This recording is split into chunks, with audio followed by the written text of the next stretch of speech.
évidemment, l'impact de cette pandémie, il est multiple. Et puis, il y a des dommages collatéraux. On n'a pas fini de les subir et de les vivre au cours des semaines, des mois et des années à venir.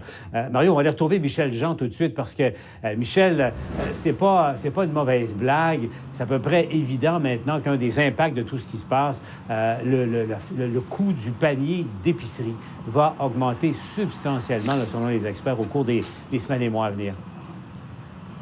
En effet, Paul, on se souvient, pendant la première vague, il y a eu une augmentation quand même importante du coût du panier d'épicerie. Ça s'est replacé par la suite cet été. Et là, ça recommence à monter. Et les experts nous disent qu'on devrait connaître la plus forte hausse des 10 dernières années du panier d'épicerie pour les mêmes raisons qu'on avait connues lors de la première vague. Problème, évidemment, pour fournir donc les produits, des abattoirs notamment, qui ferment les portes à cause d'infections de travailleurs. Tout ça, ça fait en sorte que ça va augmenter. Les secteurs, on dit que ça, à peu près, pour une famille avec 2 enfants, c'est environ 700 $ de plus. Ça, c'est quand même 60 $ par mois. Regardons, Paul, les secteurs les plus touchés. La viande, jusqu'à 6 % d'augmentation. Même chose pour les légumes. La mangerie, jusqu'à 5,5 % d'augmentation de prévu, jusqu'à 4 % pour les fruits et légumes, pour les fruits, et les produits laitiers de 1 à 3 % d'augmentation. Alors, ce sont des augmentations importantes. Je vous parle, je suis en direct de Chambly, je parlais avec les gens d'une banque alimentaire ici qui nous disaient, on a déjà vu au cours des derniers mois le public qui vient nous voir changer. Maintenant, souvent avant, c'était des gens qui étaient des bénéficiaires de l'aide sociale. Maintenant, c'est des gens qui avaient des emplois, qui les ont perdus, la classe moyenne, qui ont besoin donc de venir dans les banques alimentaires.